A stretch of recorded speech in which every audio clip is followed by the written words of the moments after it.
और भाई मित्रों, क्या हालचाल। एक नंबर जबरदस्त होंगे आप सभी लोग। आज मैं एक्सप्लेन करने वाला हूँ अवतार द वे ऑफ वाटर। कहानी की शुरुआत में हमें जैक सुली को दिखाया जाता है जो पेंडोरा प्लानेट पर है। जैक सुली नावी लोगों का लीडर बन गया है और यहाँ पर जैक अपने परिवार के साथ बहुत खुशी खुशी रह रहा होता है। जैक के यहाँ पर 4 बच्चे भी होते हैं। इसके अलावा वहाँ एक इंसान का भी बच्चा था जो कर्नल माइल का बच्चा था। जब इंसान इस प्लानेट से वापस चले गए थे तो बच्चा यहाँ पर छूट गया था। ये बच्चा भी जैक के 4 बच्चों के साथ ही रहता था और अपना परिवार भी इन्हीं को मानता था।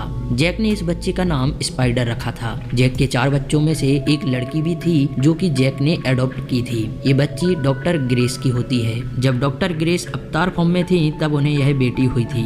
इस बच्ची का नाम क्री होता है और जैक की फैमिली एक परफेक्ट फैमिली होती है। जैक अपनी फैमिली के साथ पेंडोरा पर बहुत खुशी खुशी रह रहा होता है। यहाँ पर जैक अपने बच्चों को शिकार करना और बाकी की कई सारी चीजें भी सिखाता है। सब कुछ बढ़िया चल रहा होता है। लेकिन जब एक रात में जैक सुली और उसकी पत्नी नटेरी एक जगह बैठे हुए थे तो उन्हें आसमान में एक बड़ा सा तारा नजर आता है। लेकिन वो जल्द ही समझ जाते हैं कि वो कोई तारा नहीं बल्कि इंसानों का स्पेसशिप है जो उनकी तरफ आ रहा है। जब वो स्पेसशिप नीचे आता है तो उनमें से बहुत बड़े बड़े रोबोट निकलते हैं और बहुत बड़ी बड़ी मशीनें निकलती हैं। उन बड़े बड़े रोबोट्स में इंसान बैठे होते हैं। जब वो बड़ी बड़ी मशीनें आगे बढ़ रही होती हैं तो उनके रास्ते में जो भी आता है वो सब कुछ खत्म कर देती हैं। इसकी वजह से हर तरफ आग ही आग लग जाती है। ये सब बर्बादी को देखकर जैक और उसकी पत्नी को बहुत बुरा लगता है। लेकिन वो दोनों इतनी बड़ी मशीनों के आगे देखते रहने के अलावा कुछ नहीं कर सकते थे। अगला सीन हमें स्पेसशिप की लैब का दिखाया जाता है जहाँ पर इंसानी साइंटिस्ट और बहुत से अवतार भी होते हैं। वहीं एक अवतार होता है जो गहरी नींद से जागता है। ये अवतार और किसी का नहीं, उसी कर्नल माइल का होता है जिसे जैक सुली की पत्नी नटेरी ने पहले वाले पार्ट में मार दिया था। कर्नल तो मारा गया था लेकिन उसकी सारी यादों को एक इलेक्ट्रॉनिक चिप की मदद से इस अवतार में डाल दिया गया होता है। जैक सुली बाकी के नावियों के साथ मिलकर अक्सर इंसानों की मशीनों और एयरशिप्स पर हमला करता रहता था जो जंगल में जाया करती थीं। और आज भी जैक और नावियों के साथ मिलकर इंसानों की ट्रेन पर हमला कर देता है जो कि हथियारों और कई सारे खाने की सामग्री से भरी होती है। वो सब कुछ लूट लेता है। वहीं पर हम जैक के 2 बेटों को देखते हैं जिनका काम होता है कि वो हवा में रहकर हमलावरों से सावधान करें। लेकिन वो दोनों भी लड़कपन में नीचे लूट करने के लिए आ जाते हैं। जब वो सब लूट कर रहे होते हैं तभी एक हवाई हमला होता है और उसमें नटेम घायल हो जाता है। खुशकिस्मती होती है कि उसको कुछ नहीं हुआ होता है। नटेम जैक का ही बेटा होता है और जैक जैसे तैसे उसको बचाकर घर वापस ले आता है। घर पहुंचने के बाद जैक अपने बेटों को बहुत डांट लगाता है कि उन्होंने अपना काम ठीक से नहीं किया है।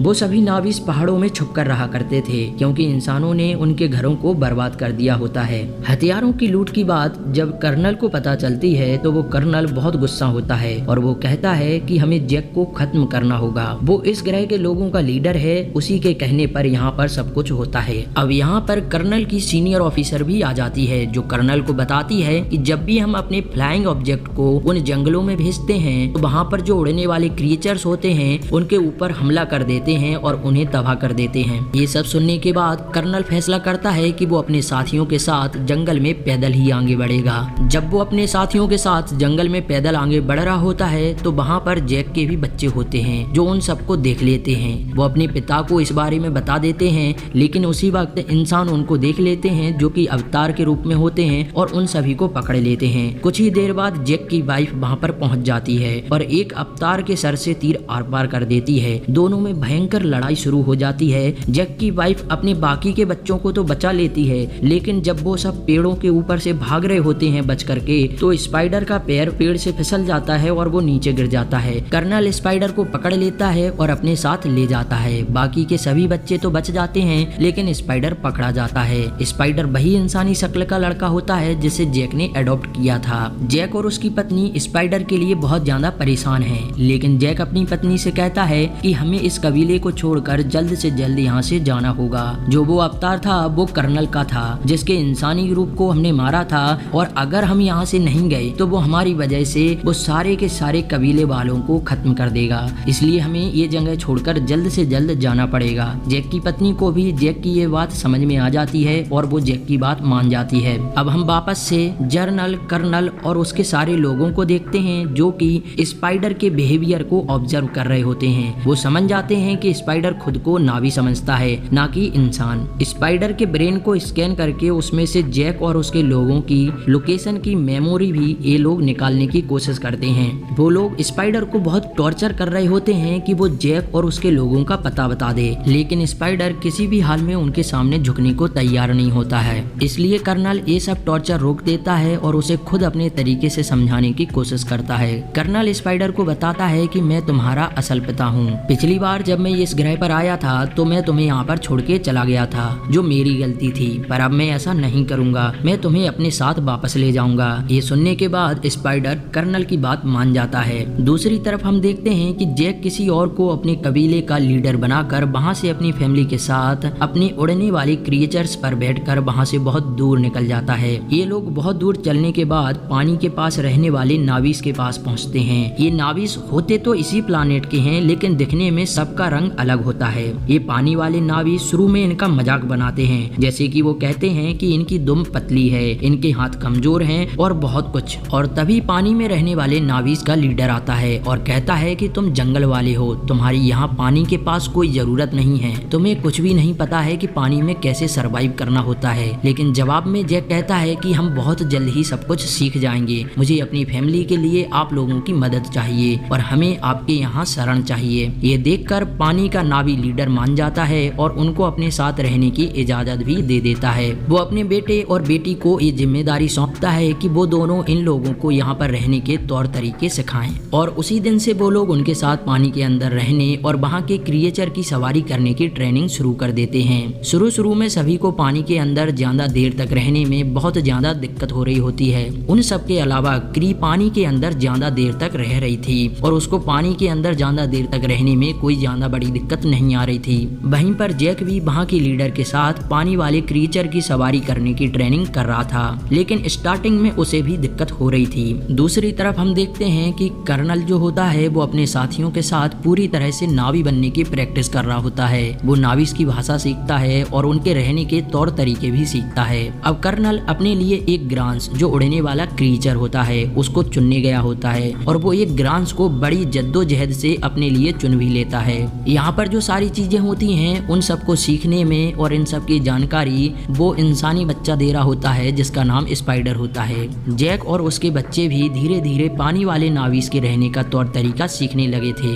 एक दिन पानी में रहने वाले नावी के लीडर का बेटा और उसके दोस्त क्री का मजाक उड़ाते हैं और उसे परेशान भी कर रहे होते हैं, जिसकी वजह से क्री के भाइयों और उनके बीच लड़ाई हो जाती है। बाद में जैक उन्हें समझाता है कि उन्हें वहाँ पर रहना है और इसलिए वो सबसे दोस्ती बनाकर रखे। जैक का बेटा ना चाहकर भी लीडर के बेटे के पास जाता है और उससे माफी मांगकर उससे दोस्ती का हाथ बढ़ाता है। लीडर का बेटा मान जाता है और दोस्ती करने का नाटक करता है। जैक के बेटे को शिकार करने के बहाने बहुत दूर पानी की गहराइयों में एक जगह ले जाता है। वहाँ पर एक बहुत बड़ा मॉन्स्टर भी रहता है, लेकिन ये बात जैक के बेटे को पता नहीं थी। लीडर का बेटा और उसके साथी जैक के बेटे को वहाँ छोड़कर चले जाते हैं। इसके बाद वहाँ पर एक बहुत बड़ा मॉन्स्टर आता है जो जैक के बेटे पर हमला कर देता है। जैक वहाँ पर अपनी जान बचाने के लिए इधर उधर भागना शुरू कर देता है, लेकिन पानी के अंदर उसकी स्पीड तेज नहीं है और उसकी सांस भी फूलने लगती है। थोड़ी देर बाद वहाँ पर एक और उससे भी बड़ा मॉन्स्टर आ जाता है जो उस मॉन्स्टर को मार देता है, जो कि जैक को मारने की कोशिश कर रहा था। लेकिन बहुत देर पानी के अंदर रहने की वजह से जैक के बेटे की सांस टूट जाती है और वो बेहोश हो जाता है। लेकिन जब उसे होश आता है तो वो पानी के ऊपर होता है। वो देखता है कि वो उसी मॉन्स्टर के ऊपर है जिस मॉन्स्टर ने उस छोटे मॉन्स्टर को मार दिया था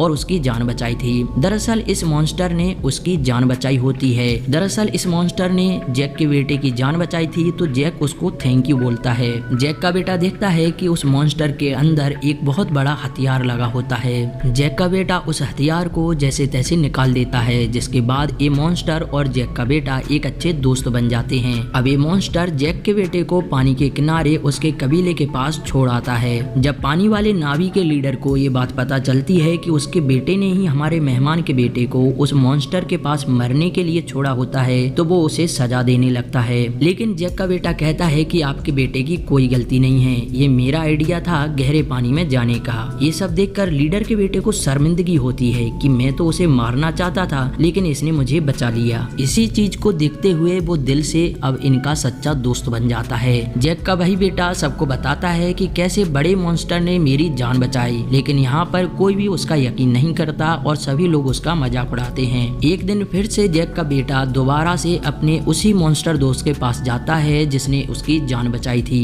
वहाँ जाकर ये बहुत एंजॉय करता है और उसके साथ खूब खेलता है। वहीं पर हमें कर्नल को दिखाया जाता है जो जैक को ढूंढ रहा होता है। वो किसी भी तरह से उसे ढूंढकर उससे बदला लेना चाहता है, लेकिन उसे नहीं पता था कि जैक अपने परिवार के साथ कहाँ चला गया। कर्नल ने जैक के एडॉप्टेड बेटे स्पाइडर की मदद से यहाँ के कल्चर के बारे में बहुत कुछ सीख लिया होता है। साथ ही वो उड़ने वाले पक्षी के ऊपर बैठकर सवारी कर सकता है, जिस पर बैठकर वो स्पाइडर के साथ एक आइलैंड पर जाता है जहाँ के लोगों को वो बंदी बना लेता है। इस आइलैंड पर भी पानी में रहने वाले नावीज रहते हैं। कर्नल उनको जैक की फोटो दिखाता है और उसके बारे में पूछता है क्या तुमने इसको देखा, तो वो कहते हैं कि हमने किसी भी नावी को यहाँ पर नहीं देखा है।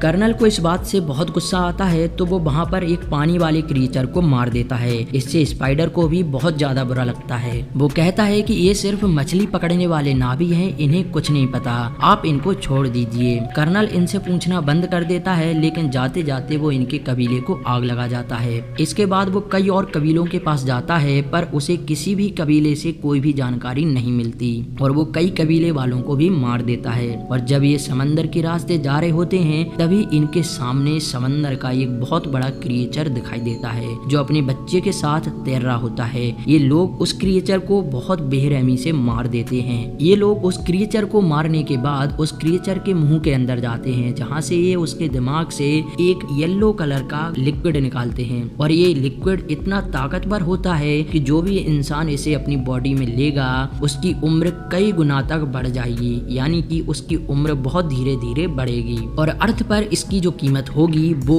कई करोड़ों डॉलर्स में होगी। ये लोग उस क्रिएचर से वो लिक्विड निकालने के बाद उसको समंदर में वापस फेंक देते हैं। अगले दिन उस मरने वाले क्रिएचर को पानी में रहने वाले नाविज लोग देख लेते हैं और ये सब देखकर उन्हें भी बहुत ज्यादा दुख होता है कि ये जो क्रिएचर हैं उनके साथ रहने वाले हैं। उसके बाद वो सभी पानी वाले नाविज जैक को बहुत बुरा भला कहने लगते हैं कि तुम्हारी वजह से इंसान यहाँ तक पहुँचे हैं और अब हमारे क्रिएचर्स को मार रहे हैं। लेकिन यहाँ पर जो पानी वाला नावी लीडर होता है वो कहता है कि जो हुआ सो हुआ, लेकिन अब हमको इंसानों का मुकाबला करना है और अब हम उनको जिंदा नहीं छोड़ेंगे। वहीं जैक के बेटे को दिखाया जाता है जो समंदर में अपने उसी मॉन्स्टर दोस्त से मिलने जाता है जिसने उसकी जान बचाई थी। उसे अपने दोस्त की बहुत ज्यादा फिक्र हो रही होती है, इसलिए वो इंसानों से आगाह करने के लिए उसे बताने जाता है। वहाँ जाकर वो देखता है कि मॉन्स्टर पूरी तरह से निढाल पड़ा होता है क्योंकि इंसानों ने उसके शरीर में एक बहुत बड़ा डिवाइस इंजेक्ट कर दिया होता है जिससे उसे बहुत दर्द हो रहा होता है। कबीले के और सारे बच्चे भी जैक का पीछा करते करते उसके पीछे वहाँ पर आ गए थे, इसलिए वो सभी लोग मिलके उस डिवाइस को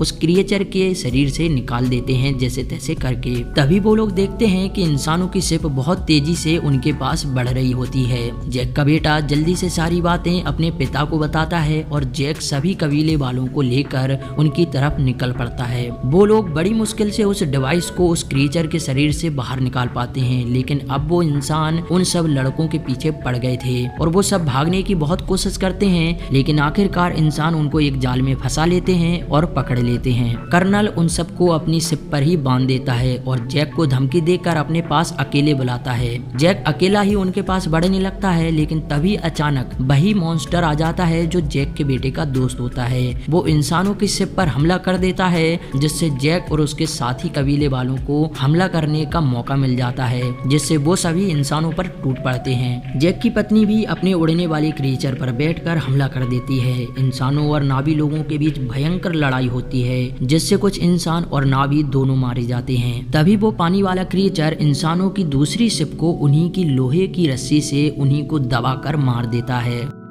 जैक भी मौका देकर बच्चों के पास आकर बच्चों को जल्दी जल्दी बचा लेता है। वो लोग इंसानी बच्चों समेत सभी बच्चों को बचा लेते हैं, लेकिन उसी दौरान भागते समय जैक का एक बेटा मारा जाता है। ये सब देखकर उसकी माँ अपने दिल पर काबू नहीं रख पाती है और चिल्ला चिल्ला कर बहुत बुरी तरह से रोने लगती है। हम देखते हैं कि कर्नल ने फिर से जैक की दोनों बेटियों को पकड़ लिया होता है। अब वो लोग इंतजार कर रहे होते हैं कि जैसे ही जैक इन्हें बचाने आएगा वैसे ही मौका देखकर हम उसे मार देंगे। जैक वहाँ वहाँ पर बड़ी खामोशी से आता है और बहुत बड़ा धमाका करता है, जिससे कि हर तरफ पूरे शिप में आग ही आग लग जाती है। उसकी वाइफ नटेरी भी जैक का साथ दे रही होती है और अपने तीर से बहुत सारे इंसानों को खत्म कर देती है। वो बहुत गुस्से में थी क्योंकि उसने अभी अभी अपना एक बेटा खोया था। अब यहाँ पर इंसान जो होते हैं वो एक माँ का रौद्र रूप देखते हैं कि जब उसके बेटे पर आँच आती है या किसी माँ का बेटा खत्म होता है तो उस माँ को कितनी पीड़ा होती है। मौका देखते हुए कर्नल जैक की बेटी की गर्दन पर चाकू रख देता है और जैक को अपने हथियार फेंकने को कहता है, लेकिन उसी वक्त जैक की पत्नी भी कर्नल के उस बेटे की गर्दन पर चाकू रख देती है जो इंसानी रूप में होता है, जिसका नाम स्पाइडर था।